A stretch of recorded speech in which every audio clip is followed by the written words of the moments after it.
మన ప్రభువును రక్షకుడునైన యేసుక్రీస్తు వారి శ్రేష్టమైన నామంలో చేయవచ్చు మీ అందరికీ కూడా వందనాలు తెలియజేస్తున్నాను. ప్రియులారా, దేవుని వాక్యాన్ని మనం చదువుకుందాం. ఇవాళ మన కొరకు ఏర్పాటు చేయబడిన వాక్య భాగం గలతీయులకు రాసిన పత్రిక 4వ అధ్యాయం 3వ వచనం. గలతీయులకు రాసిన పత్రిక 4వ అధ్యాయం 3వ వచనం. అటువలే మనమును బాలురమై ఉన్నప్పుడు లోక సంబంధమైన మూలపాఠములకు లోబడి దాసులమై ఉంటిమి. ప్రార్థన. కృపగల ప్రభువా, పరిశుద్ధుడా, జీవాధిపతి, మీకు వందనాలు. ఈ ఉదయ సమయంలో మీ పాద సన్నిధిలో మిమ్మల్ని కనపరిచే కృపని మాకు ఇచ్చినందుకు మీకు వందనాలు. అల్పులము, ఎన్నిక లేని వారము, బలహీనులము, మిమ్మల్ని ఆరాధించే కృపను ఇచ్చినందుకు వందనాలు. మరి ఈరోజు ప్రత్యేకంగా ఈ పరిశుద్ధ దినాన్ని మీ పక్షంగా ఈ స్థలంలో నిలబడడానికి ఇచ్చిన సమయం కొరకు వందనాలు. మరి ఇక్కడ నిలబడుతున్నప్పుడు నేను మాట్లాడే ప్రతి మాట మీ దేవుడినట్టు నన్ను మీ స్వాధీనంలో పెట్టుకోండి.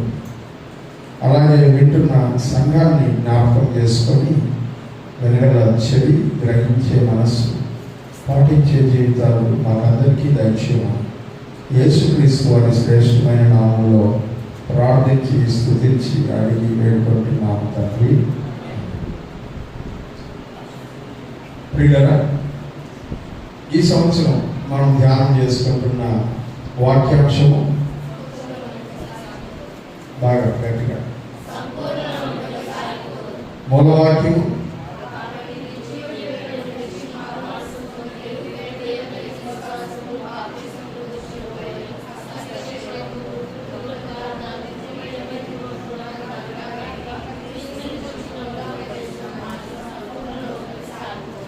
దీన్ని చూడకుండా చెప్పిన వాళ్ళు ఎంతమంది చేయగలుగుతారు?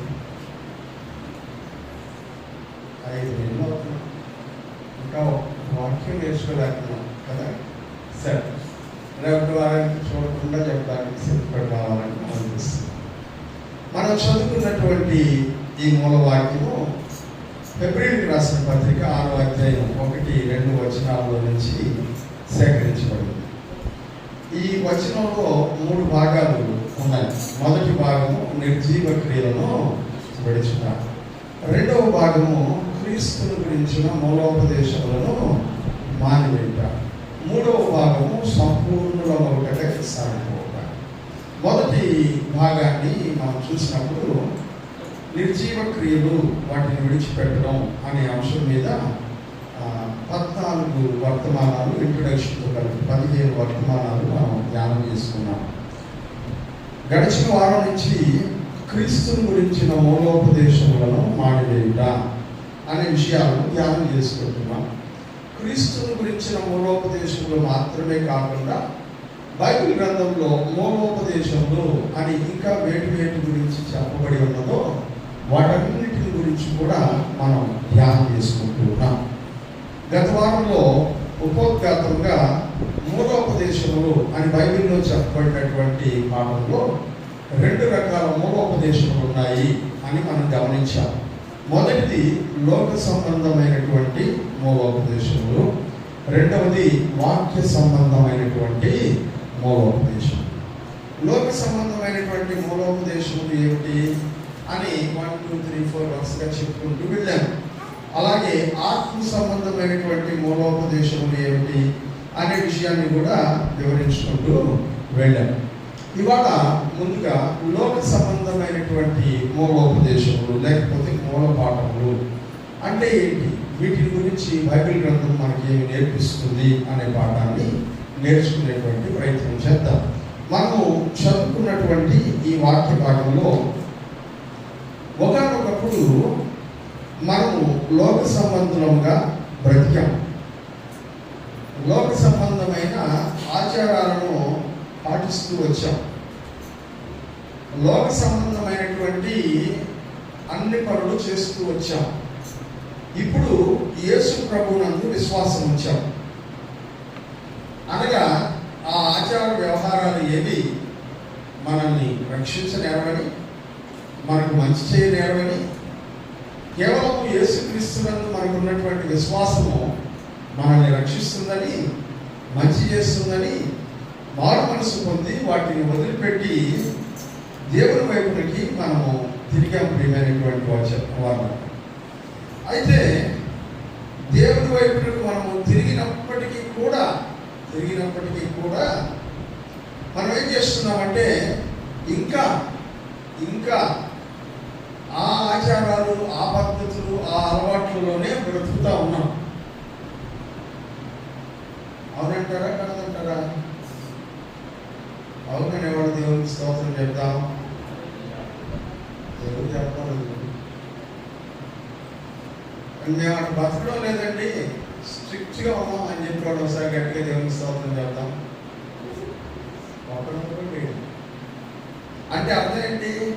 మనం లోక సంబంధమైనటువంటి మూలపాఠములకు మరలా తిరిగిపోయాం. ఎలా ఉంటుందో నేను మీకు చెప్తా. ఎందుకు దీన్నే ఉదాహరణగా తీసుకున్నానో మీకు తర్వాత అర్థమవుతుంది. లోతు కూతురు, లోతు భార్య, వీళ్ళందరూ సొదొమ గొమొర్రా పట్టణంలో కాపురం ఉన్నారు. వీళ్ళు దేవుని యందు భక్తి కలిగిన వారే, ఏ సందేహం లేదు. ఎందుకంటే దేవుడే చెప్తాడు, నీతిమంతుడైన లోతు అని ఆయన గురించి చెప్తాడు. ఆయన వారి గురించి చెప్పలేదు, ఆయన పిల్లల గురించి చెప్పలేదు. లోతుల గురించి మాత్రం నీతిమంతుడైన లోతు అని చెప్పాడు. అంతేకాదు, లోతు తన బిడ్డలని చాలా జాగ్రత్తగా, చాలా పరిశుద్ధంగా పెంచాడు అని కూడా మనకు అర్థమవుతుంది. వాక్యంలో చదువుతున్నప్పుడు ఆయన అంటాడు, కన్యకలైనటువంటి 2 కుమార్తెలు నాకు ఉన్నారు అని చెప్తాడు. అంటే వాళ్ళని ఎంత పరిశుద్ధంగా పెంచాడు లోతు గారు భయంలో, భక్తిలో అనేది మనకు అర్థమవుతుంది. ఇంత భయంలో, భక్తిలో పెరిగినటువంటి లోతు గారి యొక్క పిల్లలు, ఆటోమేటిక్గా ఆయన భార్య కూడా దేవుడు సొదొమ గొమొర్రా పట్టణాలన్నిటినీ కూడా నాశనం చేయాలి అని అనుకున్నప్పుడు, ఆ ఉద్దేశం తనకు ఆయనకు వచ్చినప్పుడు ఆయన డిసిషన్ తీసుకునేది ఏంటంటే, అందరినీ చంపేయాలి, అందరి మీదకి అగ్ని గంధకాలతో గంధకాలను కురిపించాలి, ఈ పట్టణం అంతా కూడా పాడైపోవాలి, నాశనం అయిపోవాలి అని ఆయన తలం. కానీ అబ్రహాము ప్రార్థన, దేవుని యొక్క జ్ఞాపకంలో నీతిమంతుడిగా లోతు గుర్తించబడటం, ఈ 2 కారణాల చేత లోతు గారు విడిపించబడ్డాడు. హల్లెలూయా. లోతు గారు విడిపించబడ్డారంటే లోతు గారి యొక్క భార్య, లోతు గారి యొక్క పిల్లలిద్దరూ విడిపించబడ్డారు.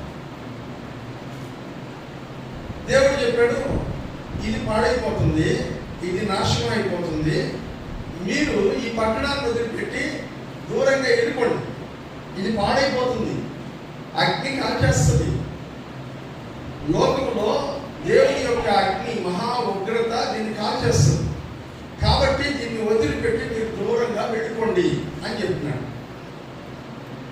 ఎంతమంది? 4. వీళ్ళని కాపాడడానికి దేవుడు చేసిన ప్రయత్నం అంతంత కాదు. వాళ్ళ ఇంట్లోనే సతమతం అవుతా ఉంటే దేవుడు వాళ్ళ చేతులు పట్టుకుని ఈడ్చుకొచ్చి ఊరి బయట నిలబెట్టి వెళ్ళిపోండి అని చెప్పినాడు. ఒక మాట చెప్పాడు, వెనక్కి తిరిగి చూడకుండా వెళ్ళిపోండి ఏం చెప్పాడు? ఎందుకు వెనక్కి తిరిగి చూడకూడదు? అది గతించిపోయేది, అది నాశనం అయిపోయేది, పాడైపోయేది. నాశనం అయిపోయే దాని వెంట మీరు ఎందుకు చూస్తారు? దాని వైపు చూడకుండా మీరు వెళ్ళిపోండి అన్నాడు. వాళ్ళు వెళ్ళడం ప్రారంభించారు.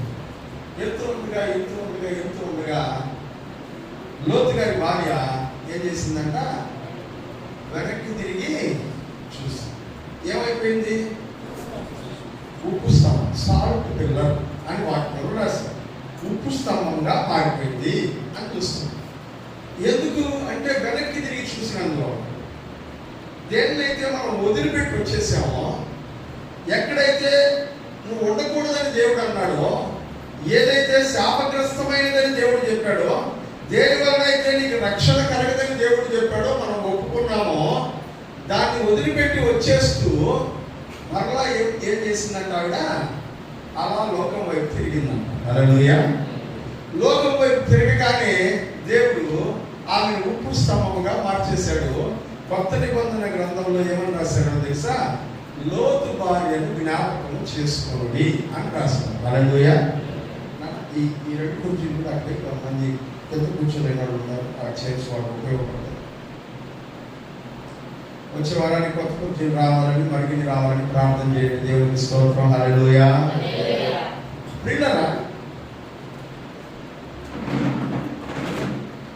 లోతు భార్య ఎలాగైతే వెనక్కి తిరిగి చూసి ఉప్పు స్తంభం అయిపోయిందో అలాగే మనం కాకూడదనేది దేవుని ఆలోచన. హల్లెలూయా. అందుకే మీరు లోక సంబంధమైన మూల పాఠముల వైపునకు మరలా తిరగవద్దు అని అంటాడు. హల్లెలూయా. ఇప్పుడు కింద కూర్చొని మీ కుర్చీలో కూర్చోండి. ఎందుకంటే మీరు ఆరోగ్యంగా ఉంటేనే వాక్యం ఉంటారు. మీరు ఇబ్బంది పడుతూ ఉంటే వాక్యం వెళ్ళలేరు కదా. సేఫ్గా మీరు అక్కడ వెళ్ళి కూర్చోండి, ఏం ఇబ్బంది పడలేదు. అలాగే అబ్రహాం ఊరు అనేటువంటి కల్దీయుల దేశాన్ని వదిలిపెట్టి రమ్మని దేవుడు చెప్పాడు. వదిలిపెట్టి వచ్చేసాడు. వచ్చేసిన చాన్నాళ్ళకి అనగా ఒక 65 సంవత్సరాల తర్వాత, ఎన్ని సంవత్సరాల తర్వాత? అక్కడి నుంచి వచ్చేసిన 65 సంవత్సరాల తర్వాత అబ్రహాము తన కొడుకు పెళ్లి చేయాల్సి వచ్చింది. అబ్రహాము తన కొడుకు పెళ్లి చేయాలనుకున్నాడు. పెళ్లి చేయాల్సి వచ్చినప్పుడు అబ్రహాం అనుకున్నాడు, నన్ను పిలిచిన యెహోవా గురించి నా ఇంటి వాళ్ళకి బాగా తెలుసు. ఆయన నన్ను పిలుచుకున్నాడు, వాడు నా బంధువులు, నేను ఆ దేవుడిని వెంబడిస్తున్నానని వాళ్ళకి బాగా తెలుసు కనుక నా బంధువుల్లో ఉండేటువంటి పిల్లలైనట్లయితే వాళ్ళు నా విశ్వాసంలోనికి వస్తారు అన్నటువంటి నమ్మకంతో, విశ్వాసంతో తన కుమారుడికి పెళ్లి చేయాలని అనుకున్నాడు. అందుకని ఎలియాజరు అనేటువంటి తన ఇంట్లో ఉన్న పెద్ద దాసుని అక్కడికి పంపించాడు.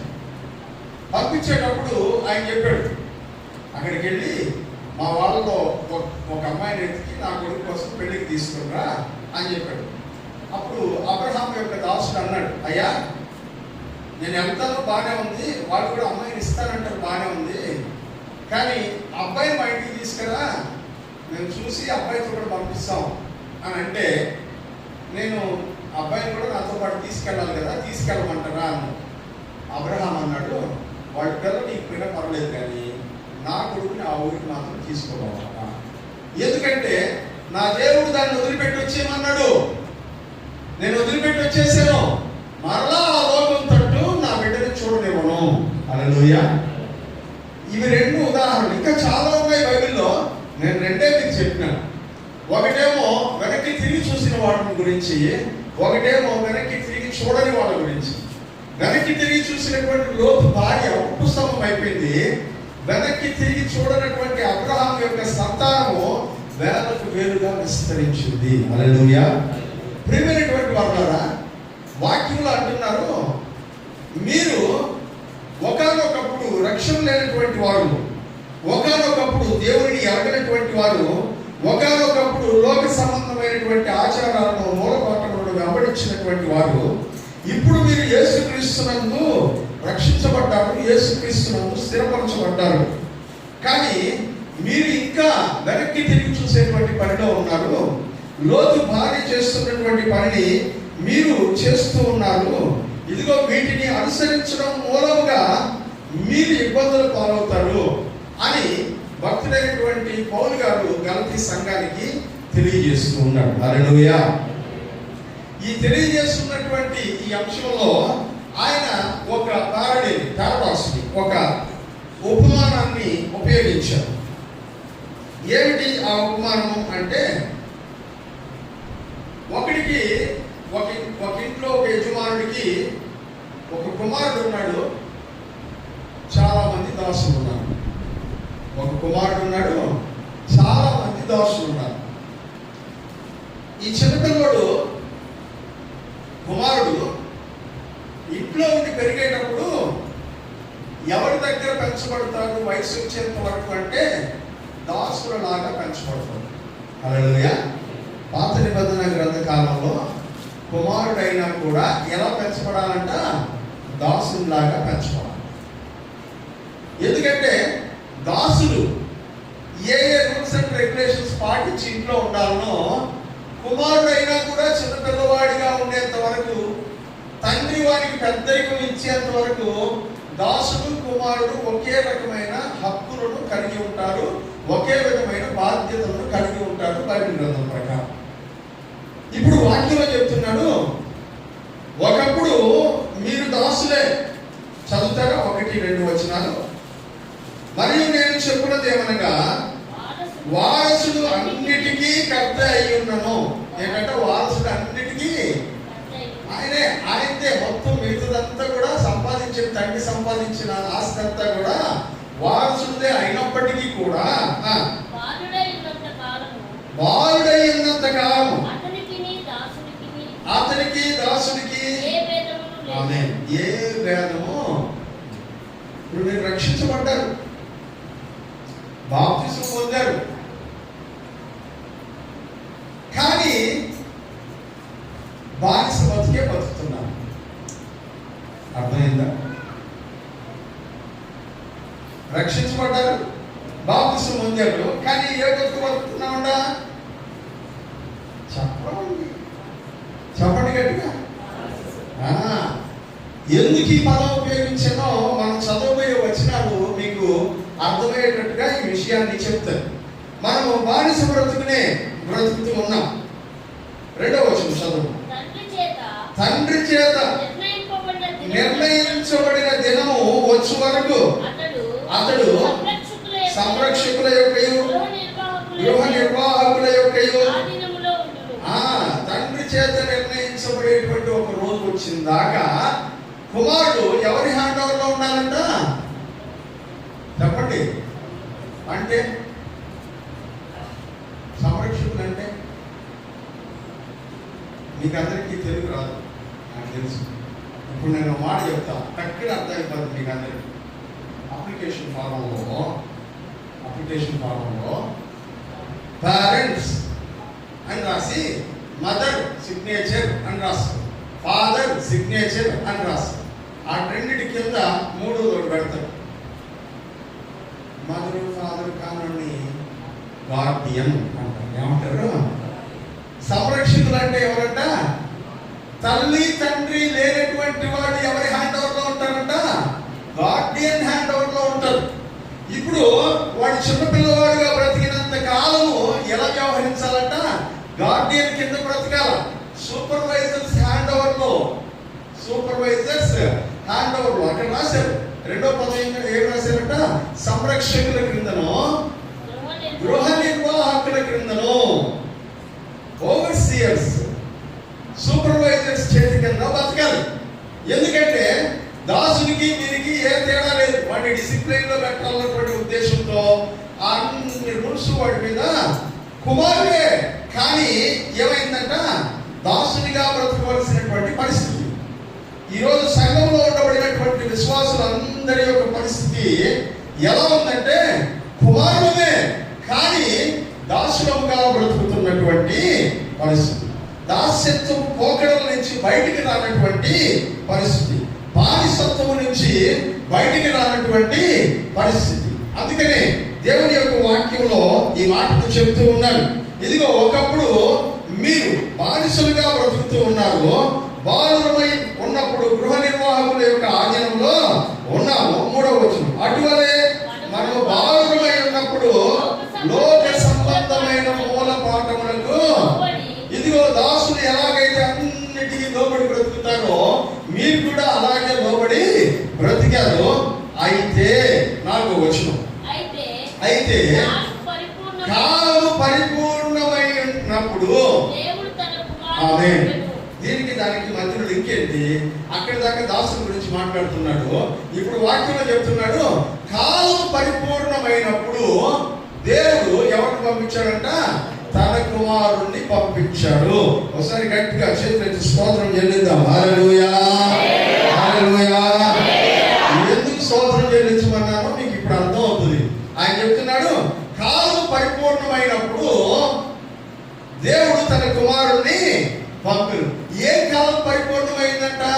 ఇందాక మనం చదువుకున్నటువంటి వాక్య భాగంలో మొదటి వచనం మరలా చూద్దాం. వారసుడు అన్నిటికీ కర్తయ్య ఉన్నను, బాలుడై ఉన్నంత వరకు అతనికి దాసునికి ఏ భేదము లేదు. ఏ దినం వచ్చే వరకు? ఇప్పుడు 4వ వచనంలో అంటున్నాడు, చదువుమా, తండ్రి చేత నిర్ణయించబడిన దినము వచ్చినప్పుడు. అక్కడ తండ్రి చేత నిర్ణయించబడిన దినం వచ్చినప్పుడు బాలుడు ఏమవుతాడంట? స్వతంత్రుడవుతాడు. ఇక్కడ కాదు పరిపూర్ణమైనప్పుడు, తండ్రి చేత నిర్ణయించబడిన దినం వచ్చినప్పుడు నిన్ను స్వతంత్రునిగా చేయడానికి దేవుడు తన కుమారుణ్ణి ఈ లోకంలోనికి పంపించాడు. దేవునికి స్తోత్రం కలుగునుగాక. హల్లెలూయా. దేవుడు తన కుమారుని లోకంలోనికి పంపడం కాలం పరిపూర్ణమైనప్పుడు 4వ అధ్యాయం 4వ వచనం ఎన్ని సంవత్సరాలుగా చదువుతానే ఉంటాం మనం. ఎందుకు చదువుతున్నాం? దాని యొక్క మూల విషయం ఏంటి? బాలుడు దాసుడిగా ఉన్నంత కాలం, దాసుని హ్యాండ్ అవుట్ లో ఉన్నంత కాలం దాసుడే. కానీ ఎప్పుడైతే కాలం పరిపూర్ణం అవుతుందో, తండ్రి చేత వీడు పెద్దవాడు, ఇక మీద వీడు దాసుడిగా ఉండకూడదు, వీడు నా కుమారుడు అని పిలువబడాలి అని తండ్రి నిర్ణయించినప్పుడు, కాలం పరిపూర్ణమైనప్పుడు దేవుడు తన కుమారుణ్ణి పంపించాడు. ఎందుకంటే నిన్ను నన్ను ఆ దాస్యత్వపు పోకడల నుంచి, బానిసత్వపు కట్ల నుంచి, బానిస సంఖ్యల నుంచి విడిపించడానికి దేవుడు తన కుమారుణ్ణి ఈ లోకానికి పంపించాడు. దేవునికి స్తోత్రం కలుగునుగాక. హల్లెలూయా, హల్లెలూయా, హల్లెలూయా. యేసు ప్రభు రాకుంటే మనం స్వతంత్రులం కాము. హల్లెలూయా. అందుకని యోహాను సువార్తలో అంటాడు, సత్యము మిమ్మల్ని స్వతంత్రులుగా చేయును. మిమ్మల్ని స్వతంత్రులుగా చేసేది ఏంటంటే దేవుడి వాక్యము. ఆ వాక్యము మన ప్రభు అయినటువంటి యేసుక్రీస్తు. ఆయన యందు కృపా సత్య సంపూర్ణుడిగా మన మధ్యలో నివసించాడని యోహాను సువార్తలో చదువుతూ ఉన్నాం కదా. ఆ కుమారుడు దాస్యత్వం నుంచి, బానిసత్వం నుంచి, ఇంకా చెప్పాలంటే బానిస సంఖ్యల నుంచి, అణగారినటువంటి దీన స్థితి నుంచి విడిపించడానికి దేవుడు తన కుమారుణ్ణి ఈ లోకానికి పంపించాడు. చదువు కంటిన్యూషన్. ఆయన స్త్రీ యందు పుట్టి, ఎందుకంట ఇప్పుడు మనల్ని ఏమని పిలవాలంట? ఆయన కుమారుడిగా పిలవాలి. హల్లెలూయా. ఎవరు పిలవాలా? కుమారుడిగా పిలవాలి. ఆయనకు ఒక్కడే కుమారుడు. హల్లెలూయా. అందుకనే జనితైక కుమారుడు, ఏకైక కుమారుడు కదా. వాక్యం చదువుదామా? యోహాను సువార్త 3వ అధ్యాయం 16వ వచనం. దాన్ని సేపు కన్నా ఎలాంటి కుమారుడు అంటే ఆయన అద్వితీయ కుమారుడు. ఒక్కడే కుమారుడు. ఆయన వేరే కుమారుడు ఎవరు లేరు. ఒక్కడే కుమారుడు. ఆయన క్యారెక్టర్ ని మరొక రూపంలో ఈ ప్రపంచానికి పంపించాడంటే అది యేసుక్రీస్తు వారు మాత్రమే. ఆ ఒక్కడే కుమారుడు అయినటువంటి యేసుక్రీస్తును ఇప్పుడు ఏం చేశాడంట? నిన్ను నన్ను కూడా కుమారులుగా మార్చుకోవడానికి, దాసుల స్థానంలో నుంచి ఇప్పుడు మనల్ని రిలీజ్ చేసి నిన్ను నన్ను కూడా ఏం చేయాలనుకున్నాడంట? కుమారుడుగా మార్చుకోవడానికి. కుమారుడుగా మార్చుకోవాలంటే కడుపును పుడితే కుమారుడు అవుతాడు. ఒకవేళ కడుపును పుట్టని వాడిని కూడా కుమారుడిగా మనం మార్చుకోవాలంటే ఏం చేయాలా? దత్తత తీసుకోవాలి. హల్లెలూయా, హల్లెలూయా. దత్తత ఇచ్చేవాడు, దత్తత తీసుకునేవాడు, వీళ్ళిద్దరి మధ్యలో రిలేషన్ ఏంటో తెలుసా? వీళ్ళిద్దరి మధ్య రిలేషన్ ఎలా ఉంటుందో తెలుసా? దత్తత ఇచ్చేవాడు చెప్తాడు, ఇదిగో నా కుమారుడిని నేను నీకు ఎప్పటికీ శాశ్వతముగా కుమారుడుగా ఇస్తున్నాను. దత్తత తీసుకునేవాడు చెప్తాడు, ఏం చెప్తాడు తెలుసా? నువ్వు కన్నటువంటి నీ కుమారుడిని నీ చేతుల్లో నుంచి నేను విడిపించడానికి ఇదిగో ఈ ధనమును, ఇదిగో ఈ పొలమును, ఇదిగో ఈ ఆస్తిలో భాగమును, ఇదిగో నీకు నేను ఇస్తూ ఉన్నాను. ఇక మీదట ఇతను నా కుమారుడని పిలువబడతాడు కానీ నీ కుమారుడని పిలువబడకూడదని నువ్వు ప్రమాణం చేయాలి అని దత్తత రోజున ప్రమాణం చేస్తారు. దానిని దత్తత స్వీకారోత్సవం అని ఒక పెద్ద ఫెస్టివల్ చేస్తారు. హల్లెలూయా, హల్లెలూయా. ఇప్పుడు డబ్బులు ఇస్తాడు, పొలం ఇస్తాడు, స్థలం ఇస్తాడు, ఆస్తిలో భాగం ఇస్తాడు. ఎవరికి? దత్తత ఇచ్చిన ఆయనకి అని చెప్పారు కదా. దేవుడు ఇచ్చినటువంటి ఆ పేమెంట్ ఏంటో తెలుసా? తన ఏకైక కుమారుడైనటువంటి యేసుక్రీస్తుని శిలువ మీద అర్పించడం నీ కొరకు నా కొరకు ఆయన చేసిన గ్రేటెస్ట్ పేమెంట్. హల్లెలూయా.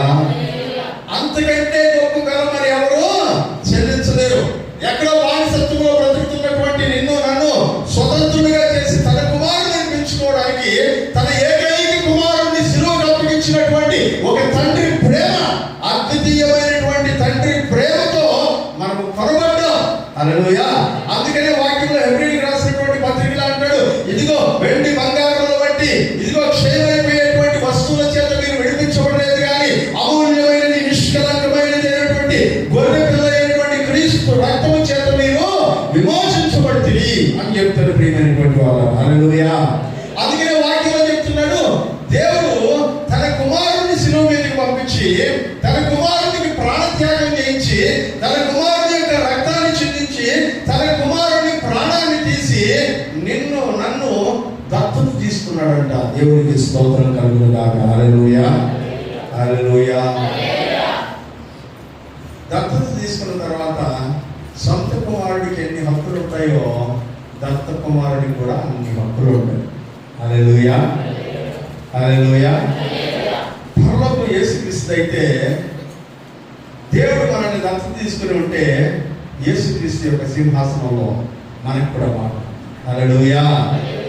ప్రియమైనటువంటి వాళ్ళ ఇది వాక్యం తెలియజేస్తున్నటువంటి సత్యం. ఈ సత్యాన్ని గ్రహించకుండా ఉన్నంత కాలం నువ్వు క్రీస్తు యొక్క కృపని, దేవుని యొక్క కృపని అర్థం చేసుకోలేవు. ఆ దేవుని కృప అర్థమైతేనే కానీ దేవుడిని హత్తుకుని జీవించడం నీకు చేత కాదు. అందుకనే తన కుమారుడిని కాలం పరిపూర్ణమైనప్పుడు పంపించి స్త్రీ శరీరం వల్ల ఆయన పంపించి ఆయనను మన కోసం ఏం చేశాడంట? సిలువ వేసి పేమెంట్ మనం చెల్లించి మన మీద ఉన్నటువంటి ప్రతి రుణమును ప్రతి అప్పును తీసివేసి ఇదిగో ఆ రుణ పత్రాన్ని తీసుకెళ్ళంట సిలువకు మేకులతో కొట్టేసి కొలసీలకు రాసిన పత్రికలో చెప్తాడు. హల్లెలూయా. మన మీద రుణభారం ఉంటే ఆ రుణభారం యొక్క పత్రాన్ని ప్రామిసరీ నోట్ని తీసుకెళ్ళి సిలువ మీద అతికించి సిలువకి దాన్ని మేకులతో కొట్టేసి అయిపోయింది, ఈ రుణపత్రం చెల్లిపోయింది, ఈ రోజుతో నా కుమారుడు ఆ రుణమును తీర్చేశాడు అని చెప్పి నిన్ను నన్ను దత్తపుత్రులుగా స్వీకరించాడు. హల్లెలూయా. చదువుతామా కంటిన్యూషన్. ఆయన స్త్రీ యందు పుట్టి మనము దత్తపుత్రులము కావాలని ధర్మశాస్త్రమునకు లోబడి ఉన్న వారిని విమోచించుటకు ధర్మశాస్త్రమునకు లోబడిన వారు ఆయన. మరియు ఇప్పుడు మీరేమైనారంట? కుమారులైనందున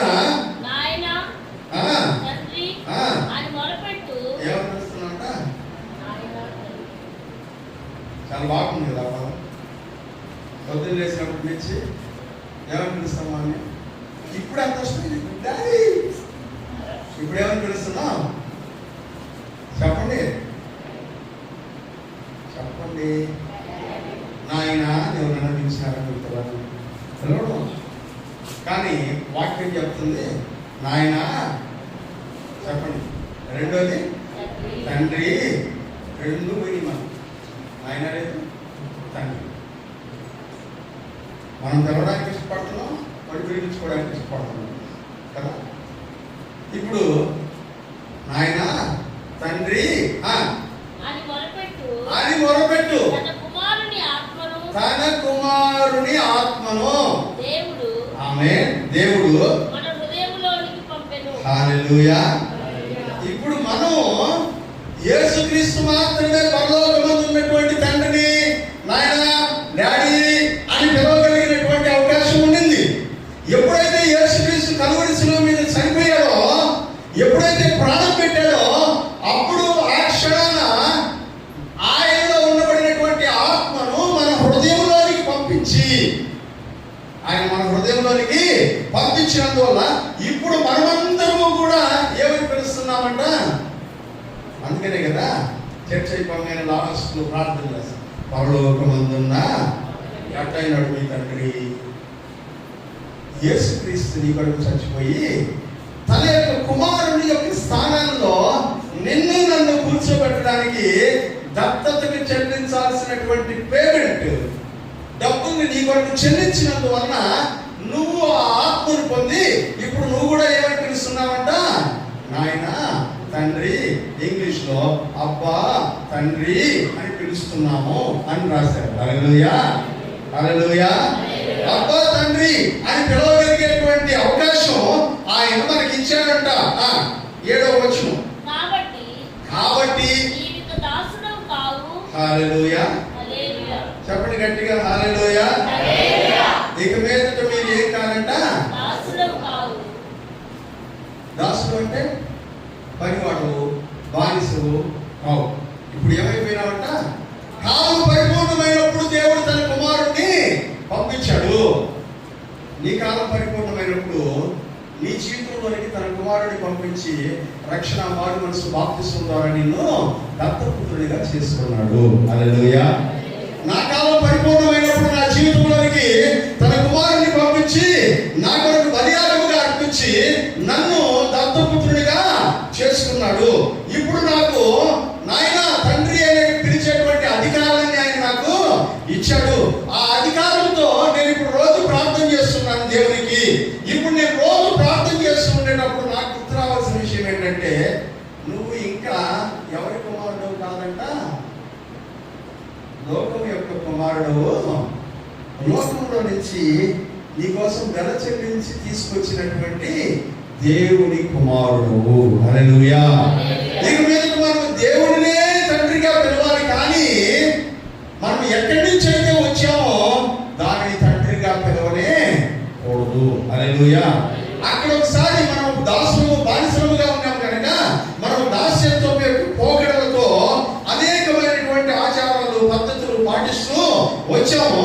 ఇక మీదట ఆ ఆచారాలు, పద్ధతులు పాటిస్తూ ఉండాల్సిన అవసరం లేదు. కానీ మేము పాటిస్తూ ఉన్నామంటే అర్థం ఏంటో తెలుసా? నాకు ఈయన తండ్రిగా పిలవడం ఇష్టం లేదు అని చెప్తున్నాను.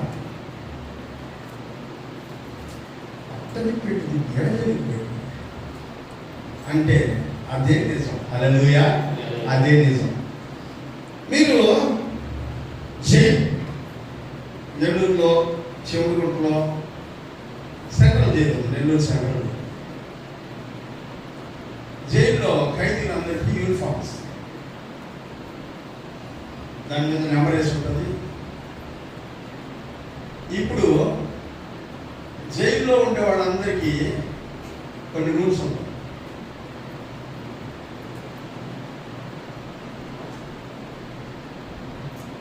ఒక ప్లేట్ ఉంటుంది, ప్లేట్తో పాటు ఒక గ్లాస్ ఉంటుంది. లైన్లో పోయి ఏం చేయాలా? లైన్లో పోయి అలాగే వాడు చెప్పినంతసేపు పని చేయాలి. వాడు చెప్పినంతసేపు పని చేయాలి. యూనిఫామ్ తీకో, వాడు మీకు ఇచ్చిన జైలు యూనిఫామ్ తీకో. ఎందుకంటే మీరు ఖైదీలు అనడానికి గుర్తింపు. ఇవి మాత్రమే కాకుండా ఇంకా చాలా రూల్స్ అండ్ రెగ్యులేషన్స్ ఉంటాయి. ఇప్పుడు మిమ్మల్ని జైల్లో నుంచి బయటికి తీసుకొచ్చేసాం. హల్లెలూయా. జైల్లో నుంచి బయటికి తీసుకొచ్చి ఇంటికి వచ్చిన తర్వాత కూడా జైలు డ్రెస్ వేసుకుని బ్యాచ్. హల్లెలూయా. ఇంటికి వచ్చిన తర్వాత కూడా ఏ డ్రెస్ వేసుకుంటున్నారంట? అన్నం టైం అయితే ప్లేట్ ఎత్తుకొని క్యూలో నిలబడే బ్యాచ్ ఇది. హల్లెలూయా. అన్నం టైం అయితే ప్లేట్ ఎత్తుకొని క్యూలో నిలబడే బ్యాచ్ ఇది. ఎందుకంటే వీళ్ళకి అక్కడ అలవాటు అయిపోయింది. ఏం అలవాటు అయిపోయింది? యూనిఫామ్ వేసుకోవడం, టయానికి గంట కొట్టంగానే ప్లేట్ ఎత్తుకొని రావడం, అలాగే అక్కడ ఉండేటువంటి సెంట్రీలు చెప్పినటువంటి పనులన్నీ చేయడం అలవాటు అయిపోయి జైలు నుంచి విడిపించబడిన తర్వాత కూడా, సంఖ్యల నుంచి బయటకు వచ్చేసిన తర్వాత కూడా, బంధకాల నుంచి బయటకు వచ్చేసిన తర్వాత కూడా జైలు యూనిఫామ్ వేసుకుంటామని, ఇదిగో ప్లేట్ గ్లాసు పట్టుకుని లైన్లో నిలబడతాం భోజనానికి అని, ఇదిగో నువ్వు ఏ పని చెప్తే ఆ పని నేను చేస్తానంటూ ఇదిగో సెంట్రీల దగ్గర, కాపుల వాళ్ళ దగ్గర నిలబడుకొని ఉంటామని ప్రయత్నం చేస్తుంటే ఇంట్లో ఉండే మీకు ఏమనిపిస్తుంది చెప్పండి? వీటికి ఇంకా జైలు లక్షణాలు. హల్లెలూయా. గట్టిగా చెప్తాం హల్లెలూయా, హల్లెలూయా. ఇప్పుడు మీరు స్వతంత్రులై కుమారుడిగా పిలువబడటానికి విడిపించబడి బయటకు వచ్చేసిన తర్వాత కూడా మీరు వెనక్కి తిరిగి మరలా ఆ పనులే చేస్తాము అంటే జైలు డ్రెస్ వేసుకున్న వాళ్ళతో సమానమే కదా. క్యూ లైన్ లో ప్లేట్ గ్లాసు పట్టుకుని తిన్నటువంటి వాళ్ళతో సమానమే కదా. అది బాగుందని మీకు అనిపించిందా? అది బాగుందని దాన్నే ఫాలో అవుతామని అనుకుంటున్నారా? ఇదే లోక సంబంధమైనటువంటి ఆచార వ్యవహారాలను పాటించేటువంటి క్రైస్తవుల యొక్క స్థితి. హల్లెలూయా, హల్లెలూయా. ఎందుకంటే విడిపించబడ్డావు అని అనుభవం నీకు కలగట్లా, ఫ్రీ అయిపోయినావు, మనకి ఇంకా ఆ దరిద్రం మనకి అక్కర్లేదు అనేటువంటి అనుభవంలోనికి నువ్వు రావట్లేదు. ఆయన కుమారుడిగా స్వీకరించడానికి తన కుమారుడిని బలిగా పెట్టాడు. ఆయన ప్రాణం తీశాడు, ఆయన రక్తాన్ని గార్చాడు. ఎందుకంటే నిన్ను నన్ను కుమారుడిని కలవడానికి, మనల్ని కుమారుడిని చేయడానికి ఆయన కుమారుడిని చంపుకున్నాడు. ప్రియమైనటువంటి వాళ్ళారా, దాసుడిగా పనిచేస్తే జీతం పొందుతాడు. నువ్వు నేను ఎప్పుడైనా ఆయన ఆస్తుల భాగాన్ని తీసుకొని తినొచ్చు. హల్లెలూయా. నీకు నాకు టైం అక్కర్లేదు, నీకు నాకు ఎంతసేపు పనిచేస్తే జీతం వస్తుందని నువ్వు లేదు. ఎందుకంటే తండ్రివన్నీ మనమే. హల్లెలూయా. తండ్రి అనుగ్రహించినవన్నీ మనము పొందుతాం. ఈ దీవెనను పొందడానికి లోక సంబంధమైనటువంటి బానిసత్వం, దాస్యత్వం చేయాల్సిన అవసరం లేదు. ఈరోజు ఎందుకు చాలా మంది ఆచారాలు సాంప్రదాయాలు వదలకుండా పాటిస్తున్నారు అంటే నేను ఏం చేస్తుందంట చెప్పండి. అస్సలు ఎట్టున్నారంటే నాటు వైపు కాడికి పోయి చేదు గుళికలు ఇస్తారు, దాన్ని మింగేసి కూడా ఉంటాం చూసారా, అట్టున్నారు. ఎందుకంటే మనం ఆ స్థితిలో ఉన్నాం, ఆ స్థితిలో ఉన్నాం. దాని నుంచి బయటికి రావడానికే దేవుడు ఈ రోజు మనతో మాట్లాడుతూ ఉన్నాడు. హల్లెలూయా. ఇప్పుడు చదువుతావా? చదువుతానా? తర్వాత వచ్చిన కాబట్టి నీవిక దాసుడవు కావు, కుమారుడవే. కుమారుడవైతే ఆమేన్. ఇప్పుడు నువ్వు ఎవరికి వారసుడు అంట? దేవునికి వారసుడు. హల్లెలూయా. దేవునికి వారసుడు. ఈ దేవునికి వారసుడైనటువంటి నువ్వు ఇప్పుడు వాక్యంలో చెప్తున్నాను. ఎందుకు వచ్చిందా? ఆ కాలమంది అయితే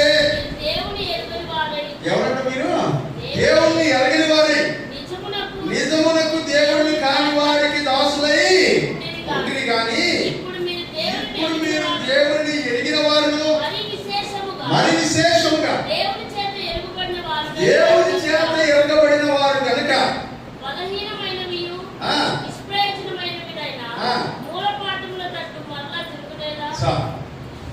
ఒకప్పుడు బానిసత్వంలో ఉన్నారు, ఒకప్పుడు దాస్యత్వంలో ఉన్నారు.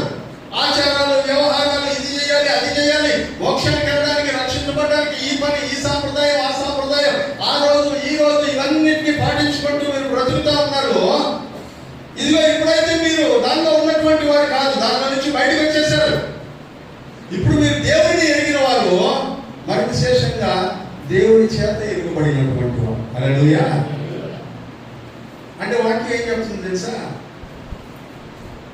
ప్రధానమంత్రి మోడీ నాకు తెలుసు చెప్పడం కాదు, మోడీకి కూడా నేను తెలుసు. హల్లెలూయా, హల్లెలూయా. ఒక లోకంలో ఒక పులి దేశానికి ప్రధానమంత్రికే మనం తెలిసంతే ఎంత క్రిస్టియన్ ఫీల్ అయిపోతే, ఇట్లాంటి పులి రాజులందరినీ ప్రపంచంలో నియమించేటువంటి దేవాతి దేవుడికి మనం తెలుసంటే అది ఎంత గొప్ప విషయం ఆలోచించండి. హల్లెలూయా. ప్రియులారా, మీరు దేవుని చేత ఎరుగబడిన వారై ఉన్నారు కనుక బలహీనమైనవి, నిష్ప్రయోజకమైనవి అయినా మళ్ళా ఎందుకు వెనక్కి తిరిగి మళ్ళా వాటిలోకి వెళ్తున్నారు? మిమ్మల్ని బయటికి తీసుకొచ్చాను కదా, మళ్ళీ మీకు జైలు డ్రెస్ ఎందుకు? మిమ్మల్ని బయటికి తీసుకొచ్చి ఇంట్లో భోజనం పెడుతున్నావు కదా, నీకు ప్లేట్ గ్లాసు ఎందుకు ఎత్తుకొని పోతున్నావు? డైనింగ్ టేబుల్ మీద దేవుడు నీకు బ్రహ్మాండంగా వడ్డిస్తా ఉంటే అంతేనా కదా?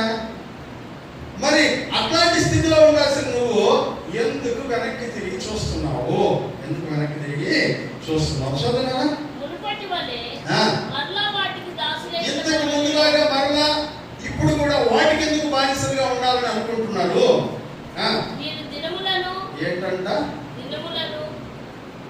ఇప్పుడు వద్దాం. అసలు ఏంటి ఇప్పుడు దాకా చెప్పింది? దాసులు అయినప్పుడు మీరు ఏం పాటించేవాళ్ళంట? చెప్పండి. మంచి రోజు. ఏం రోజు చెప్పండి? చెప్పండి గట్టిగా. మీకు ఒక సంగతి చెప్పు. ఇస్పాలను సిరీస్ మంగళవారం స్నాక్స్ లేదమ్మా, తెలుసా మీకు?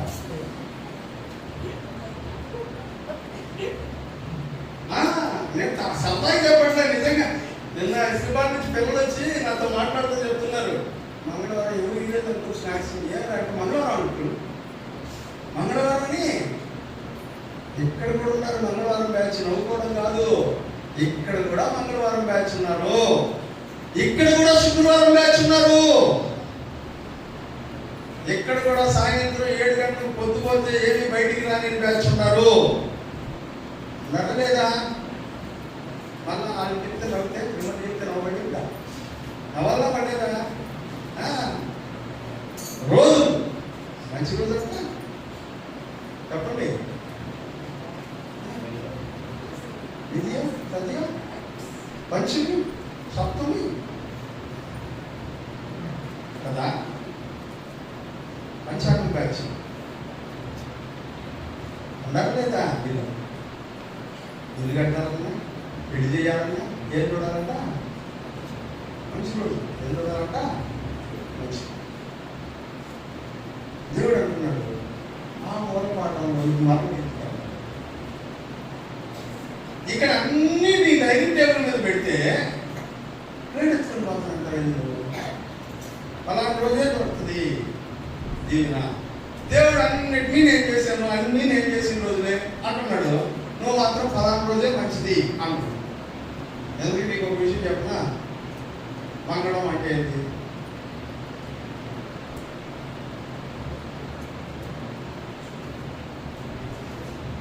తెలుగు పదం ఆయన. మంగళం అంటే ఏంటి? మంగళం అంటే మంగళవారం రోజు కాదు.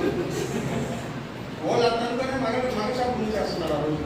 అదిగో మన సహోదరు ఉంది రత్నం గారు. తెలియకనే అది కాదు. మంగళం అంటే శుభము. హల్లెలూయా. మంగళవారం అంటే ఏ రోజు? శుభవారం, మంచి రోజు. చెడ్డ రోజు చేసుకుని బతికేవాళ్ళు.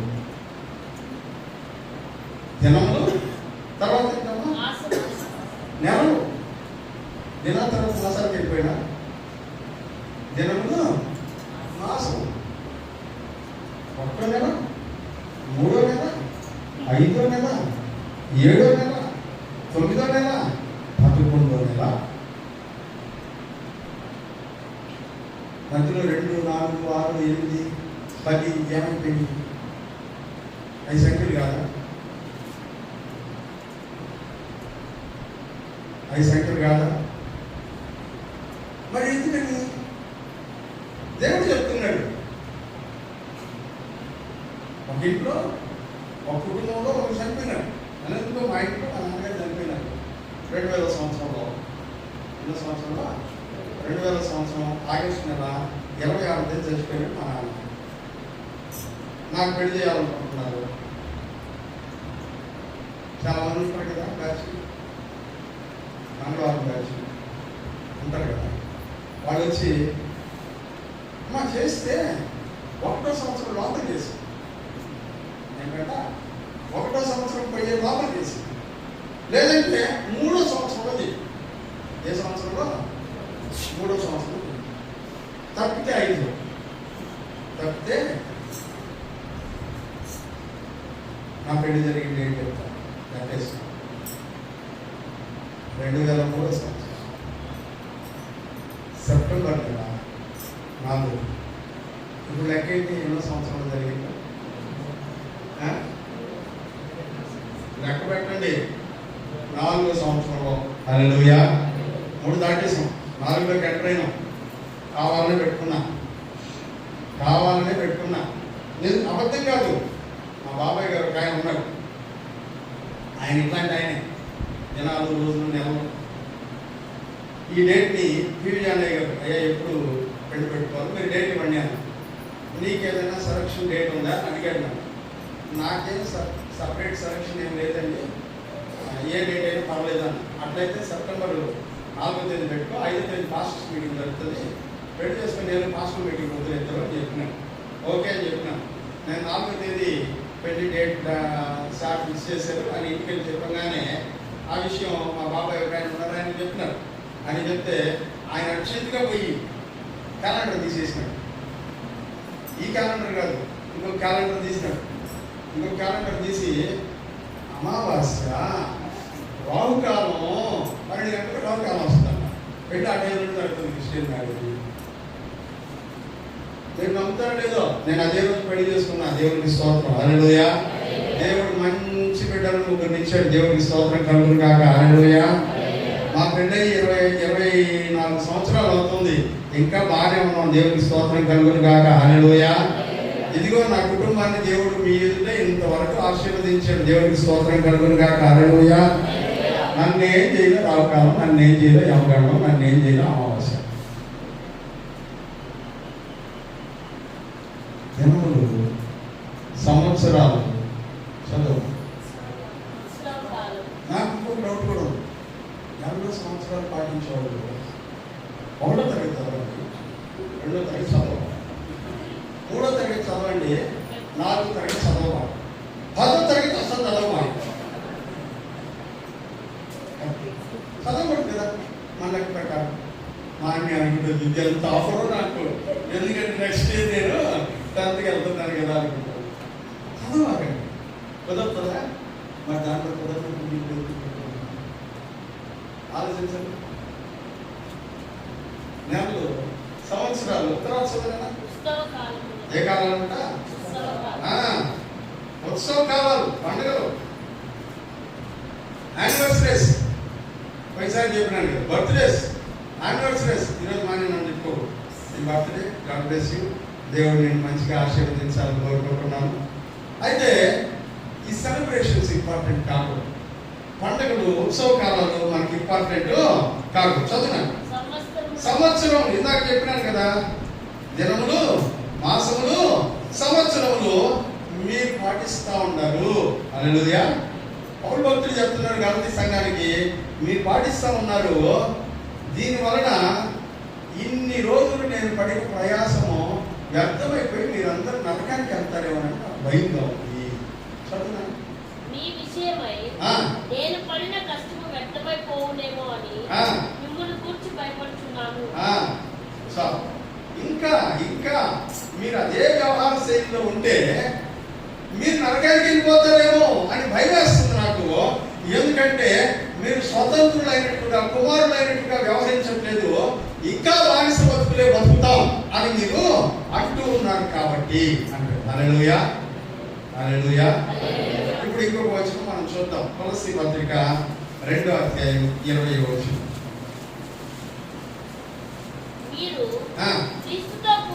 మీరు క్రీస్తుతో కూడా లోకము యొక్క మూలపాఠముల విషయమై హల్లెలూయా ఏమైపోయినారంట? క్రీస్తుతో కూడా. క్రీస్తు చచ్చిపోయాడు కదా, క్రీస్తుతో కూడా మనము కూడా ఏమైనామంట? లోకము యొక్క మూలపాఠముల విషయమై చచ్చిపోయినాము.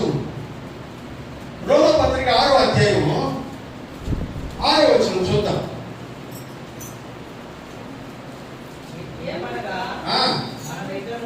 మన ఇకను పాపమునకు దాసము కాకుండానట్లు, పాప శరీరము నిరర్ధకమన్నట్లు మన ప్రాచీన స్వభావము ఆమేన్. ఏంటంట? ప్రాచీన స్వభావం. స్వభావం అన్న చోట 1 కింద రాశారు చూడండి. ప్రాచీన పురుషుడు అనగా ఇంతకు ముందు బ్రతుకుతున్నటువంటి నువ్వు, ఇంతకు ముందు బ్రతుకుతున్నటువంటి రాజా, ఇంతకు ముందు బ్రతుకుతున్న చిరంజీవి, ఇంతకు ముందు బ్రతుకుతున్న సురేష్, ఇప్పుడు వాళ్ళు లేరు. వాళ్ళు సిలువ వేయబడ్డారు యేసుక్రీస్తుతో పాటు.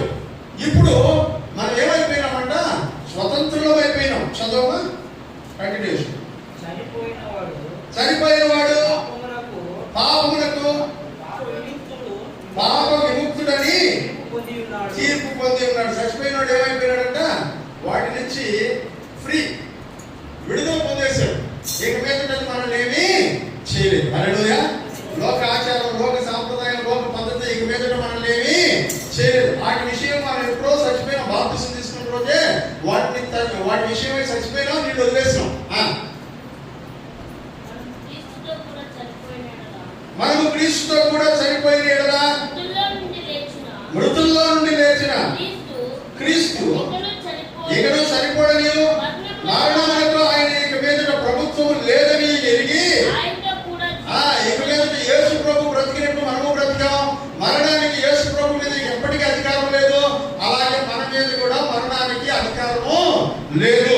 ఈ పద్ధతి చేయకపోతే ఆ పద్ధతి చేయకపోతే నాకు కీడు కలుగుతుంది, అది కలుగుతుంది, ఇది కలుగుతుంది అనేటువంటి ఆలోచనలు వదిలిపెట్టి స్వతంత్రులై బయటికి రావాల్సిన వాళ్ళై ఉన్నారు. ఏలైనగా ఆయన చనిపోవడం చూడగా పాపం విషయమై ఒక్కమారే చనిపోయారు, కానీ జీవించడం చూడగా దేవుని విషయమై దేవుడు ఎంతకాలం బతుకుతున్నాడు ఇక మీద. అలాగే పాపం విషయమై ఒకసారి చెప్పాడు. మనం కూడా పాపం విషయమై ఒకసారి బాప్తిసం చనిపోయాం. జీవించడం చూడగా యేసు ప్రభు జీవించినంత కాలం మనం కూడా జీవిస్తాం. యుగాయుగములు దేవునితో పాటు జీవిస్తాం. ఈ లోక పాఠముల్ని వదిలేసి పక్కకి రావాల్సిన మనము ఇంకా అక్కడే బ్రతుకుతా ఉండకూడదు.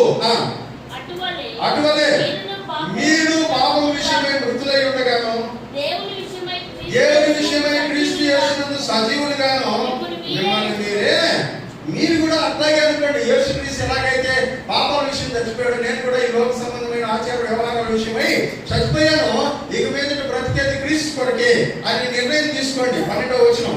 కాబట్టి దురాశలకు లోనట్లుగా సావులకు లోనైన మీ శరీరమును పాపమును ఏలనివ్వబాకండి. ఆచార వ్యవహారాలను మీ జీవితంలో ఏలనివ్వబాకండి. మరియు మీ అవయవమును దుర్నీతికి ఆయుధములుగా పాపములకు అప్పగించబాకండి. అయితే మృతుల్లో నుండి సజీవులం అనుకొని మిమ్మల్ని మీరే దేవునికి అప్పగించుకోండి. మీ అవయవములు నీతి సాధనములుగా దేవునికి. ప్రియమైనటువంటి వాళ్ళారా, రోమీయులకు రాసిన పత్రిక 6వ అధ్యాయం క్రైస్తవ జీవితం నుంచి మారుమనసు పొంది ఎదిగేటువంటి వారికి ఒక బలమైనటువంటి అధ్యాయం. అందులో ఉండబడినటువంటి ప్రతి మాట మనల్ని పురికొల్పేటువంటిదే. వాక్యం చెబుతుంది, ఇదిగో ఆ పాత వ్యవహారాలు, ఆచారాల పద్ధతులు వాటిలో నుంచి బయటకు వచ్చేసి దేవుడి కొరకు ఒక నిర్దిష్టమైనటువంటి జీవితాన్ని జీవించడం ప్రారంభించు అని చెప్తున్నాడు. చదువు. హల్లెలూయా. అలాగే కొలస్సీ 2:21 చదువుదాం.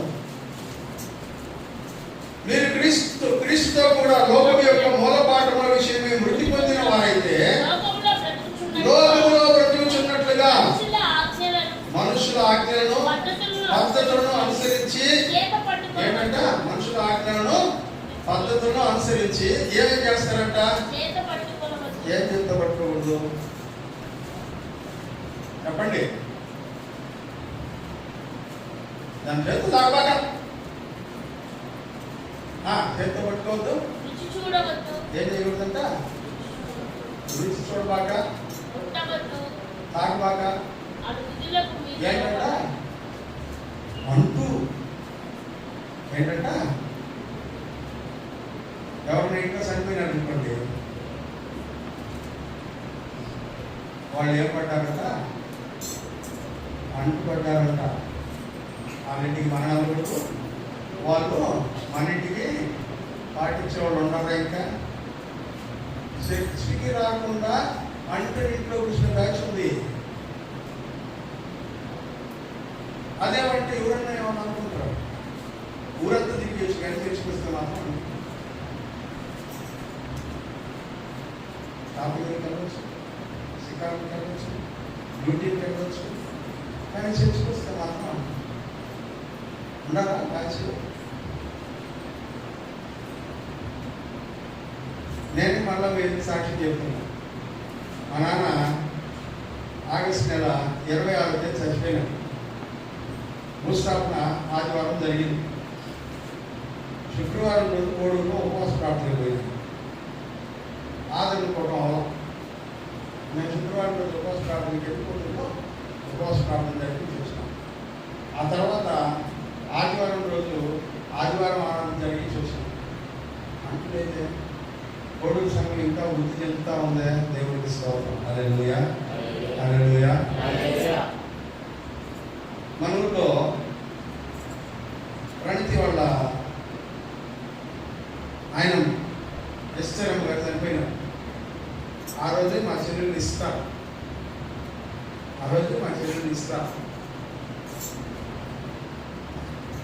మా అమ్మ నేను మా అమ్మ అడిగింది ఎన్ని గంటలకు రా స్థాపన.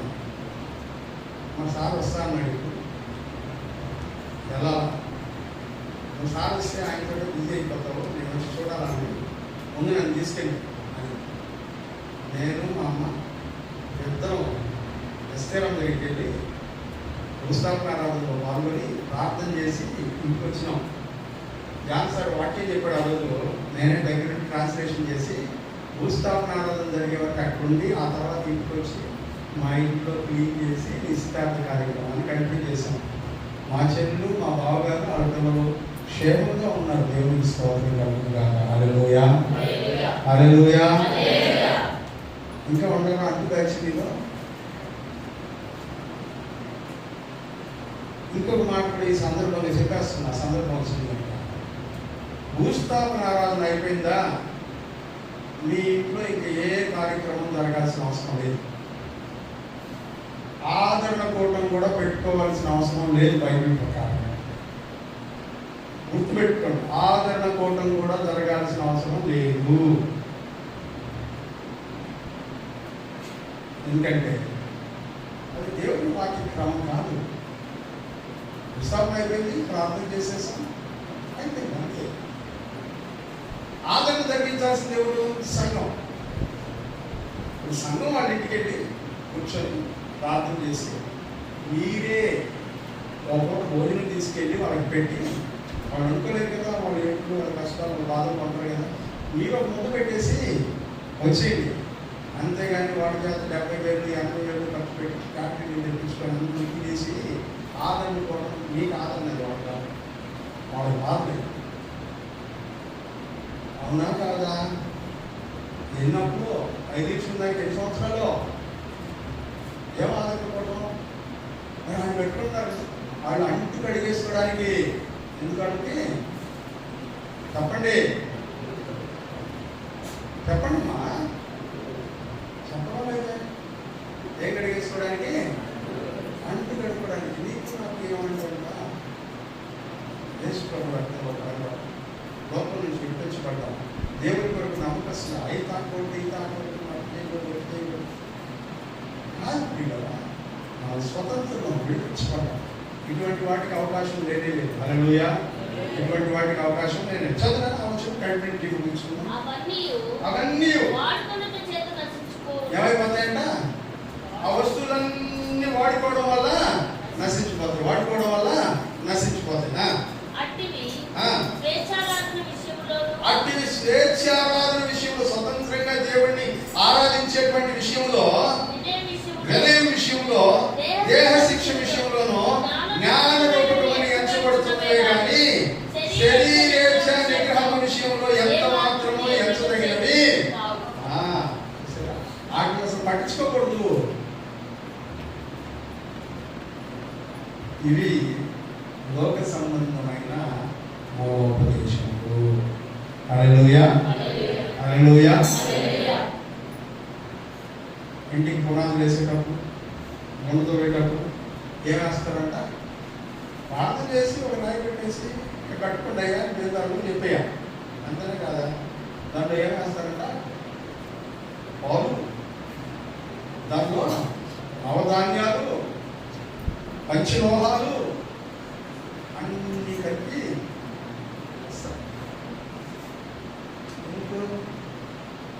మీరేం దాంట్లో వేస్తే ఇంట్లో ఎన్ని ఉంటాయంట. ఇంట్లో అవన్నీ ఒక 4 నెలల క్రితం అనుకుంటాను మా మామయ్య గారు విజయభాస్కర్ గారు ఇల్లు కట్టుకుంటున్నాడు. ఆయన ఫౌండేషన్ వేయడానికి ప్రార్థన చేయడానికి పిలిచాడు. నేను వెళ్ళాను. అక్కడికి వెళ్ళిన తర్వాత ఫౌండేషన్ కొండ తీశారు. అక్కడ ఉండే లోకల్ పాస్టర్ గారు వచ్చారు, ప్రార్థన చేశాం.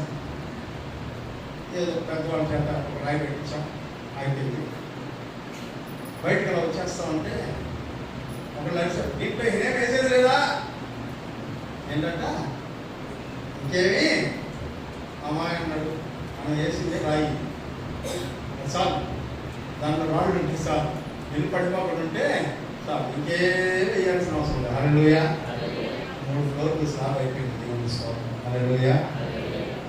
ఎందుకు ఇది చెప్తున్నానంటే మనము మూలపాఠముల వైపుకి తిరిగితే లోతు బారి అయిపోతాం.